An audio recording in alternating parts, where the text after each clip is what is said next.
Boas noites a todas e a todos.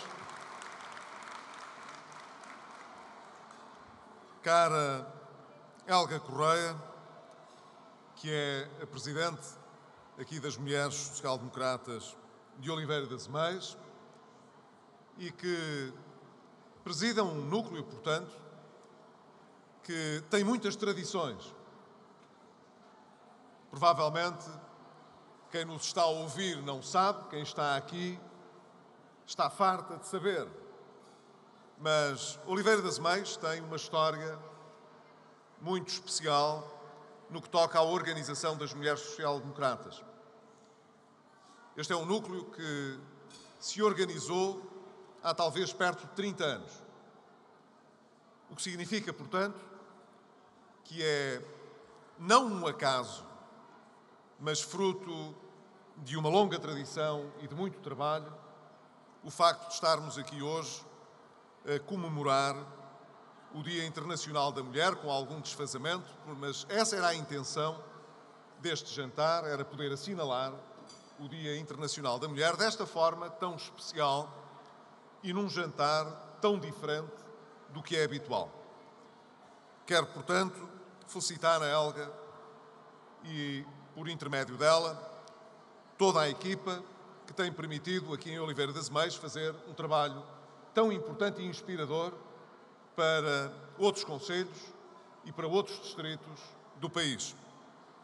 Quero também cumprimentar o José Oliveira, que eu conheço há muitos anos, como o Zito, e que continua a ser o amigo Zito, que é um homem que não para, que está sempre pronto a dar o melhor de si por causas políticas em que acredita, e eu já me cruzei com ele ao longo da vida em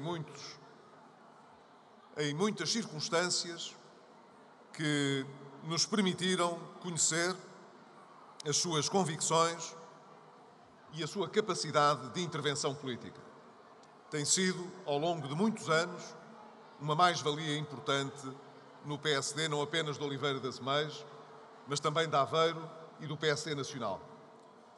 E queria dar um cumprimento muito especial ao nosso Hermínio Loureiro, que é o Presidente da Câmara de Oliveira das Meias, mas é também um velho amigo e alguém que tem feito da sua vida cívica um exemplo de intervenção que seguramente eu conheço há muitos anos, mas que muita gente em Oliveira tem vindo crescentemente a apreciar ao longo dos anos, num trabalho extraordinário também que tem desempenhado à frente desta Câmara. E quero cumprimentar todas as mulheres aqui presentes. Sei que a esmagadora maioria são aqui de Oliveira das Meias e também sei que não são todas do PSD. E que, portanto, se juntam a esta iniciativa das mulheres social-democratas de Oliveira das Meias para poderem testemunhar a importância que ainda tem o debate sobre as desigualdades de género em Portugal e o que ainda temos de fazer, não para tratar de uma forma discriminatória as pessoas que são ainda discriminadas em Portugal, mas para saber o que é que ainda podemos fazer pela igualdade de género e, portanto, por muitas mulheres, neste caso, que continuam a sentir no seu dia-a-dia dificuldades que resultam da circunstância de serem mulher e não de quaisquer outras circunstâncias. Ora, nós temos procurado também, ao nível do país e ao nível do Governo, que esta agenda para ultrapassar as desigualdades de género não seja esquecida e possa, a cada ano que passa, apresentar mais alguns resultados que estejam ao serviço de todas as mulheres que não perderam a esperança em termos de igualdade de oportunidades, de poderem mostrar que o seu valor e o que podem com ele acrescentar à sua sociedade, à sua família, à sua comunidade, não enfrentará barreiras discriminatórias negativas. E este ano o Governo entendeu que devia assinalar também este Dia Internacional da Mulher, justamente convidando um conjunto de empresas, e neste caso de empresas de maior dimensão, a seguir o exemplo que o Estado tem ele próprio imposto dentro das suas instituições, das suas organizações, nomeadamente institutos públicos e entidades empresariais. O de que pelo menos 30% dos lugares nestas instituições, nas administrações destas instituições, possam também ser ocupados por mulheres. Devo dizer-lhes que são normalmente as mulheres dentro do Governo as que mais desconfiança colocam neste tipo de medidas. E deixem-me dizer-lhes abertamente porquê. Porque sentem que, de alguma maneira, se procura, atendendo à circunstância da própria mulher, criar uma discriminação que pode envolver um desvalor pelo facto de cada uma não ascender ao lugar devido pelo seu mérito, mas pelo facto de ser mulher. E esta é muitas vezes a razão que é utilizada para combater medidas do género de impor uma cota de participação de mulheres, seja nas empresas, seja nas organizações. Mas deixem-me dizer-vos que, respeitando este ponto de vista, nós não podemos deixar de constatar que muitas vezes tem de haver um primeiro momento em que se força essa alteração para que depois ela ocorra como natural, de modo a que as barreiras que existiam desapareçam e para que todos, em função do seu mérito, do seu valor, independentemente de serem mulheres ou de serem homens, poderem exercer todos os lugares para os quais se sentem preparados e para os quais podem acrescentar valor. Mas enquanto existir uma mulher com valor e com mérito para desempenhar uma determinada tarefa em igualdade de circunstâncias, nomeadamente salarial, que outros homens, não há nenhuma razão para que se mantenham barreiras que impedem que essas mulheres possam, de facto, em função do seu mérito, atingir os mais elevados lugares em todo o lado, como é de direito, num Estado de direito, num Estado democrático como o nosso, que deve preservar a igualdade de oportunidades e combater as desigualdades, nomeadamente as desigualdades em função do género. Claro que Oliveira das Meias tem dado um exemplo muito positivo no combate a estas desigualdades. E é preciso terem atenção que Oliveira das Meias é também um concelho especial. Não apenas no que respeita às questões de género, mas também em muitos domínios de natureza social e económica que era muito importante que pudessem existir como característica em muitos outros concelhos. Por exemplo, Oliveira das Meias tem uma taxa de desemprego bastante abaixo da que se registra em termos de média nacional. Em Oliveira das Meias, o nível de empregabilidade e o nível, portanto, de satisfação com o trabalho, com o emprego e com o nível salarial situa-se acima da média do país.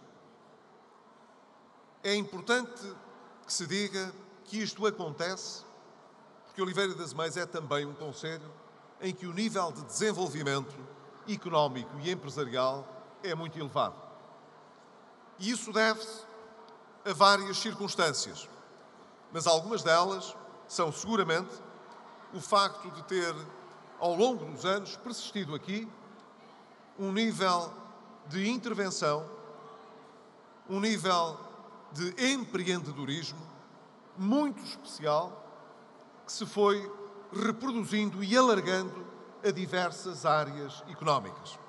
Nós temos aqui esta noite, connosco também, duas pessoas que se distinguiram muito na sua carreira empresarial e que, por isso mesmo, são comendadores que representa o reconhecimento que o país lhes conferiu pelo trabalho que desempenharam ao longo da sua vida, predominantemente aqui em Oliveira das Meias.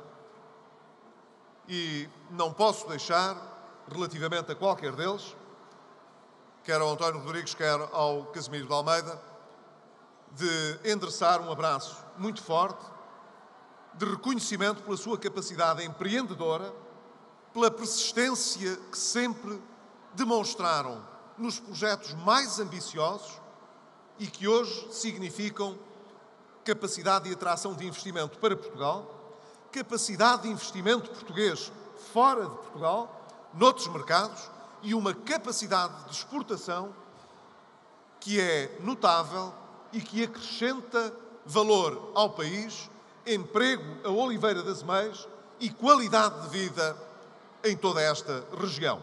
Os meus parabéns, portanto, por terem conseguido ser um motor de inspiração a muitos outros que desenvolveram em Oliveira das Meias, e nós esperamos também em Portugal, no futuro, uma capacidade empresarial sem a qual o nosso futuro não teria a sustentabilidade que estamos a lutar para que possa existir.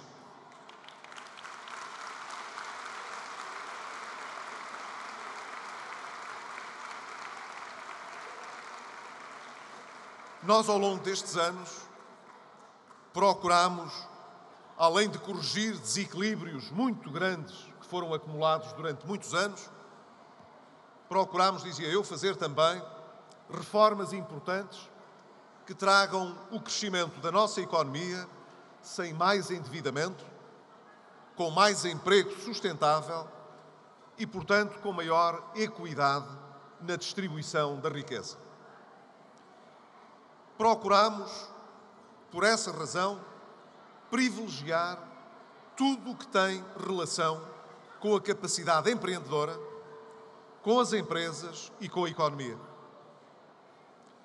Isto não significa, em primeiro lugar, qualquer menor consideração pelas circunstâncias da nossa vida social.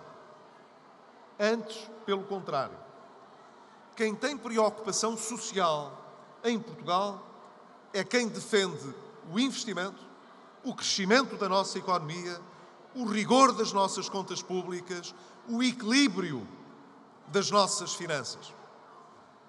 Quem tem preocupação social não é quem proclama essa preocupação, é quem assegura que essa realização social tenha financiamento do lado do Estado, criação, geração de riqueza por parte das empresas e financiamento assegurado por parte da economia. Quando olhamos para o futuro, nós queremos ser prudentes para não estragar o que tanto trabalho nos deu a alcançar. Nós não queremos, portanto, olhar para o futuro de uma forma imprevidente, de uma maneira que pudesse colocar em causa os sacrifícios que fizemos e os equilíbrios que tanto nos custou alcançar.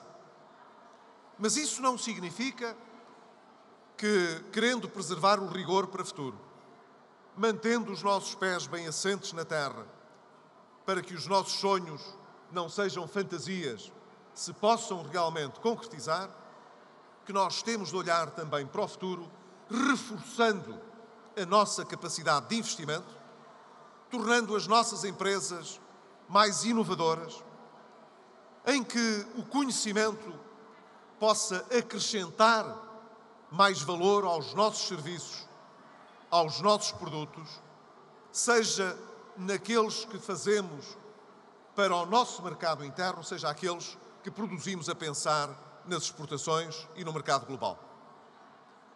Ora, isso exige que aproveitemos bem os nossos recursos. Quem desperdiça os seus recursos, quem malbarata as condições de que parte, está sempre a prestar um mau serviço.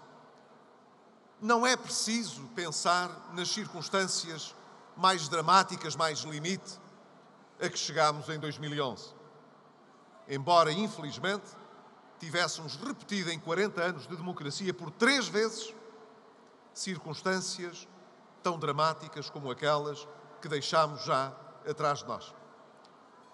Mas não é preciso, dizia eu, chegar a esse limite para garantir aos portugueses que precisamos de aproveitar melhor as condições que temos à nossa frente. Ainda há pouco, neste vídeo que passou, se fazia alusão à nossa capacidade de pôr os recursos do Portugal 2020, quer dizer, do quadro europeu que vai vigorar até 2020, à disposição das empresas e da nossa economia. Isso é crucial. Nós, nos últimos anos, gastámos muito dinheiro em Portugal sem qualquer retorno. Se hoje tivéssemos de fazer uma avaliação do que representou o investimento em Portugal, a despesa suportada por financiamento público e financiamento europeu, chegaríamos à conclusão de que o resultado é não só frustrante, como capaz de gerar indignação.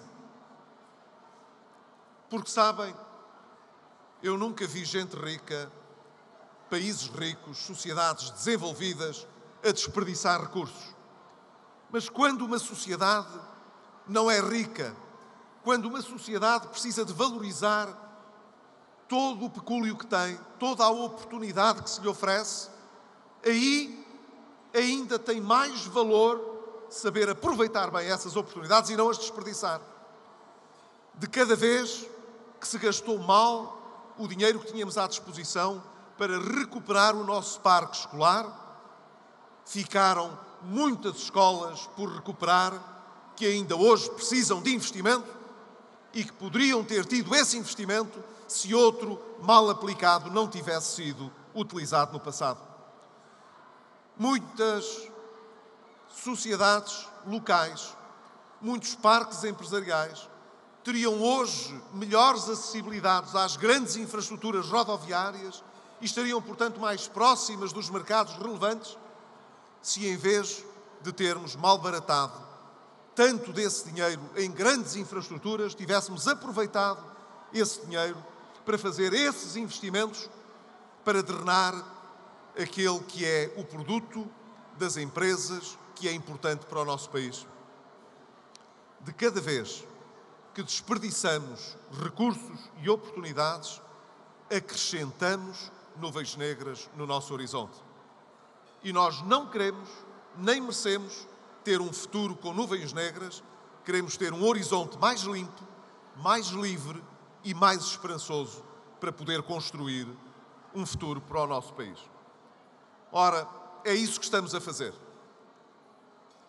Se hoje olhamos para Portugal, e é até possível olhar para as próximas eleições com outra esperança, quando até os nossos adversários olham para o futuro com mais esperança, é porque, de certeza, o país hoje é um país mais livre, mais confiante e mais otimista no futuro do que aquele que nos legaram em 2011.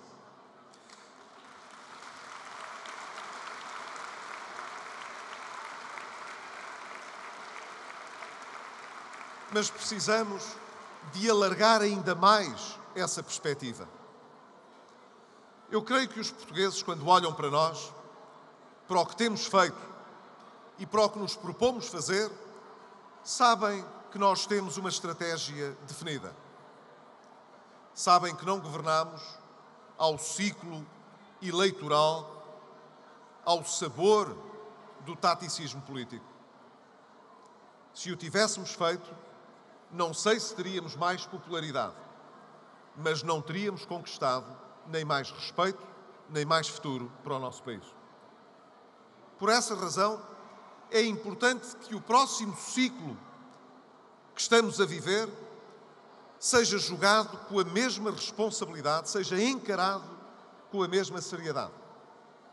Queremos aproveitar bem os nossos recursos, mas queremos, sobretudo, não desbaratar todo o capital de confiança e de credibilidade que fomos acumulando enquanto país ao longo destes anos. Temos, portanto, de permanecer determinados numa estratégia para o país que ofereça mais emprego, que acrescente mais valor nas nossas empresas, que coloque as nossas universidades, os nossos centros de investigação, os nossos centros de tecnologia num casamento mais próximo com a realidade da nossa economia, das nossas empresas. As escolas têm de andar mais de braço dado com a formação com a inovação com o conhecimento e o conhecimento com as organizações e com as empresas. Só assim defenderemos as pessoas, homens e mulheres, jovens e menos jovens, para terem melhor presente e mais futuro. E para isso não basta ter uma boa ideia, não basta ter um bom projeto, é preciso saber executá-lo. Se o mundo girasse apenas pela força das ideias, onde nós já íamos. Se não fosse as ideias que defendemos, nunca rasgaríamos melhores horizontes. Mas precisamos às nossas ideias de juntar a capacidade para transformar o mundo. O mundo não muda só pelas nossas ideias, muda também com o nosso saber e com o nosso trabalho. E é isto que faz a diferença todos os dias em qualquer organização. Não é por acaso que muitas têm as mesmas oportunidades, mas não têm os mesmos resultados. Não basta dizer a uma empresa: pode-se candidatar a este programa operacional, tem aqui à disposição estas medidas para que ela tenha sucesso. É preciso que quem dirige essas empresas, que a massa humana que compõe a sua força de trabalho, seja empreendedora, determinada, que não se renda às convenções e possa todos os dias, a cada hora, trabalhar mais longe e melhor para alcançar o resultado que se deseja. É por isso que nós temos de apostar em premiar o mérito, sem penalizar, evidentemente, aqueles que não conseguem revelar o mesmo mérito, porque isso só agudizaria as diferenças e as desigualdades. Mas é um erro pensar que temos de nivelar todos da mesma maneira. Quando nivelamos tudo pela mesma bitola, não é mais alto que apontamos, é mais baixo. O que nós queremos não é que quem tenha mais mérito o perca. É criar os incentivos para que todos se possam transcender e fazer melhor. É isto que nós devemos querer enquanto sociedade. Criar as condições para que aqueles que, por qualquer razão de infortúnio da vida, pela circunstância que os marcou no seu nascimento, não sejam penalizados toda a vida por essas diferenças. E uma sociedade evoluída, uma sociedade desenvolvida, uma sociedade próspera, tem a obrigação de não deixar ninguém para trás, de ajudar aqueles que têm piores condições, a quem o infortúnio bateu à porta, seja ele de natureza física, social ou financeira. Mas temos de ir mais longe do que isso.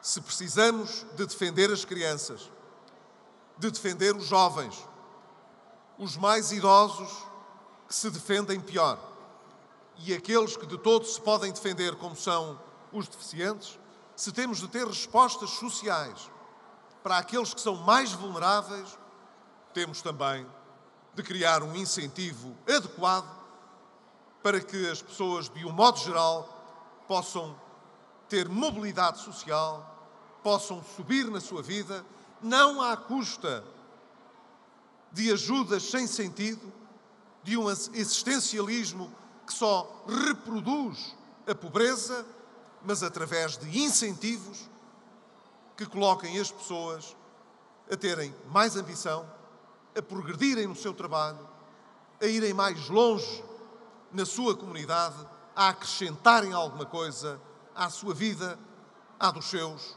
e à do seu país. É esta a ambição que temos de ter. E isso não se entrega ao Estado, de um modo geral.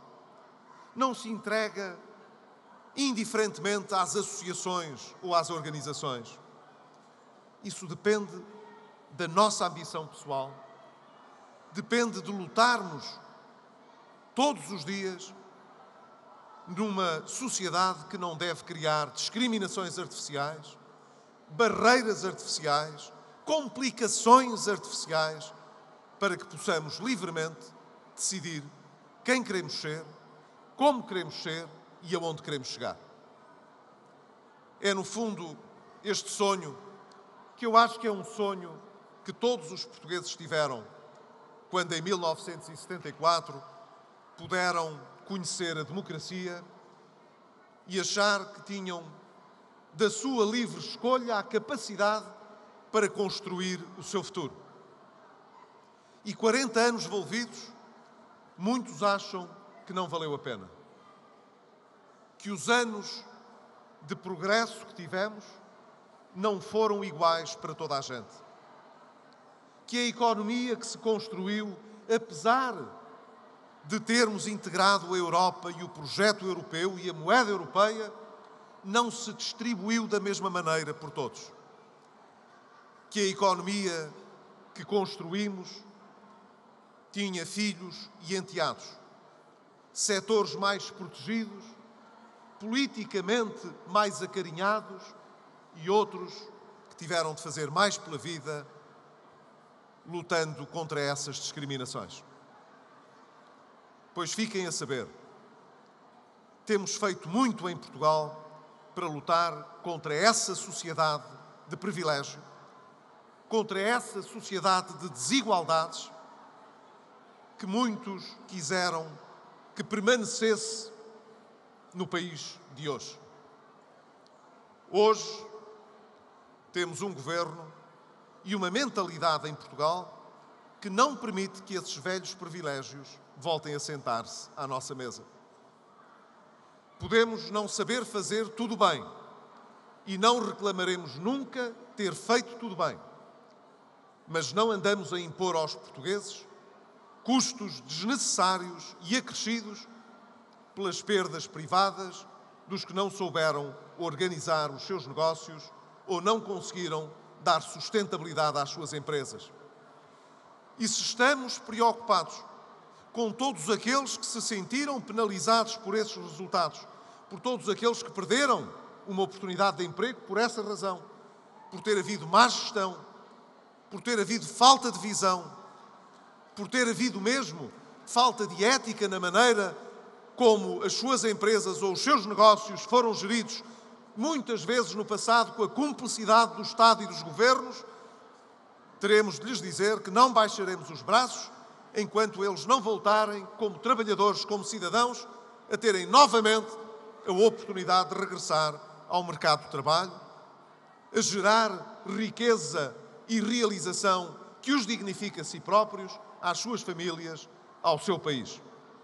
Esta é a luta importante que ainda temos pela frente e que mulheres e homens temos de levar por diante se queremos não olhar para trás e ficar presos aos erros do passado, mas garantir que o nosso presente e o nosso futuro esteja mais em linha com aquilo que foram os nossos sonhos e que é a nossa capacidade de realizar. Termino, portanto, dizendo a todas vós e a todos vós também que valeu a pena o esforço de mudar Portugal. E valeu a pena o preço que pagamos por essa mudança. Não é para trás que queremos voltar, não é para os mesmos julgamentos que queremos regressar, é para tratar do nosso futuro, para tratar do país e de andar para a frente e avançar, que hoje nos devemos aplicar todos, de modo a que os portugueses, as portuguesas, possam sonhar com os pés na terra, mas concretizar um país diferente, como todos merecemos. Obrigado às mulheres de Oliveira das Meias.